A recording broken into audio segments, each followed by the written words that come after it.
This topic was originally intended to be one video, but to keep it a reasonable length, I'll be splitting it into two parts. Part 2 will be uploaded this coming Tuesday. Close Encounters of the Third Kind. Contact.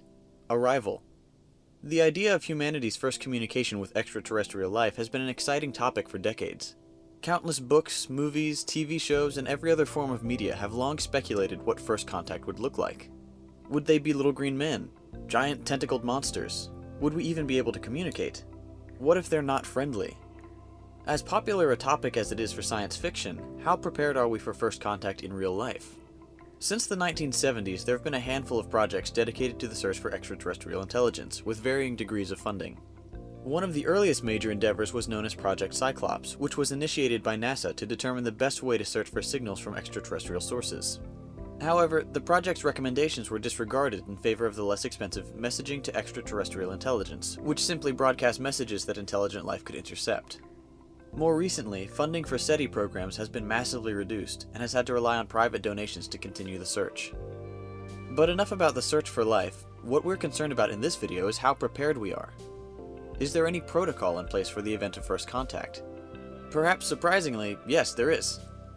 The main official document goes by the catchy name, the Declaration of Principles for Activities Following the Detection of Extraterrestrial Intelligence.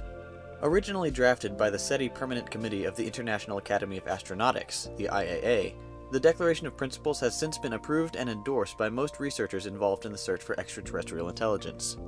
The declaration is broken up into 8 provisions. 1.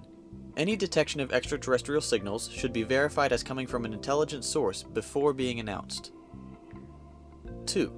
Any individual, upon discovering a signal, should communicate with other signatories of the declaration before making a public announcement and should also inform their national authorities. 3. Once a signal has been determined to be legitimate, the astronomical community should be informed, as well as the Secretary General of the United Nations and various other global scientific unions. 4. Following confirmation of intelligent extraterrestrial origin, the discovery should be made public.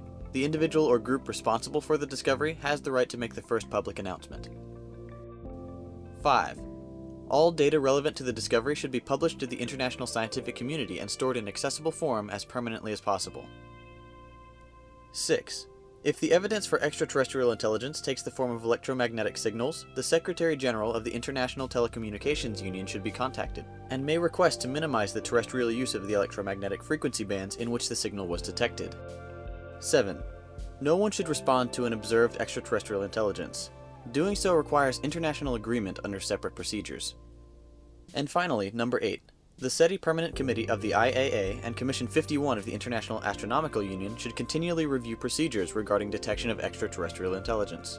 Additionally, another agreement called the Proposed Agreement on the Sending of Communications to Extraterrestrial Intelligence was drafted to supplement the declaration. It intended to form an international commission, open to any and all interested nations, which would be involved in the process of deciding how to respond to messages from intelligent life. This document promised to determine the contents of their response with respect to the principles of justice, respect for cultural diversity, honesty, and respect for property and territory. It also forbids the response of any one nation without the consent of the rest of the committee, and suggests that if the signal were believed to be hostile, the decision of how to respond should fall to the United Nations Security Council. Well, that sounds pretty good, right? Maybe. Unfortunately, these documents hold no official power.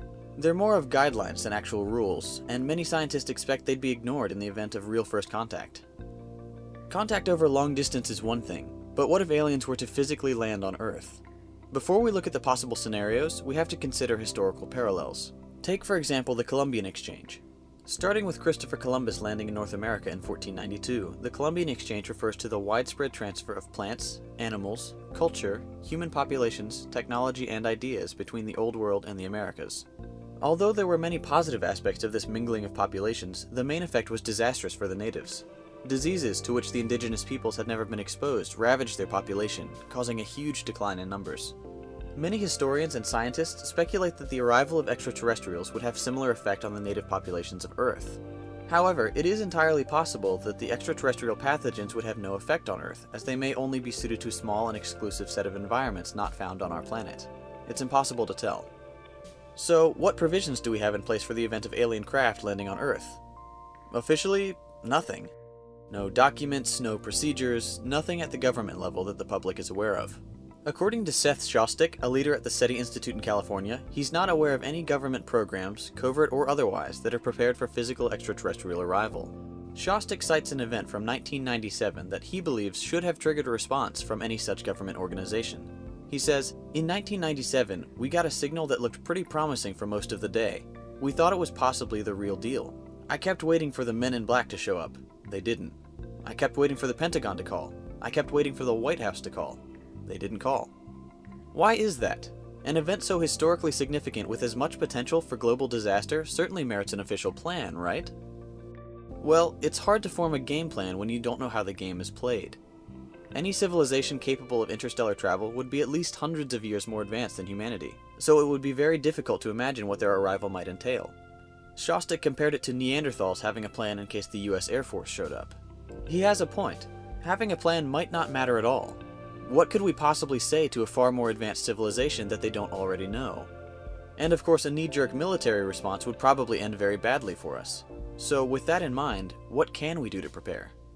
Make sure to stay tuned for the next video where we'll look at the potential effects extraterrestrial civilizations could have on Earth. If you enjoyed the music in this video, it's by some good friends of mine in a band called The Solid Ocean. They're currently running a GoFundMe campaign to raise enough money to get their music recorded professionally in LA. If you have a moment and would like to check them out, I've put a link in the description to their GoFundMe page. $1 or just a like on one of their social media pages can make a big difference. Check out the links in the description if you'd like to learn more about the search for extraterrestrial life and cultural exchange. If you enjoyed this video, please take a moment to subscribe to my channel to stay up to date with the latest content. Feel free to leave a like or a dislike as you please, and leave a comment down below with what you think humanity should do to prepare for first contact. You can watch my previous video by clicking here, or watch them all by clicking here. Thanks for watching, and I'll see you in the next video.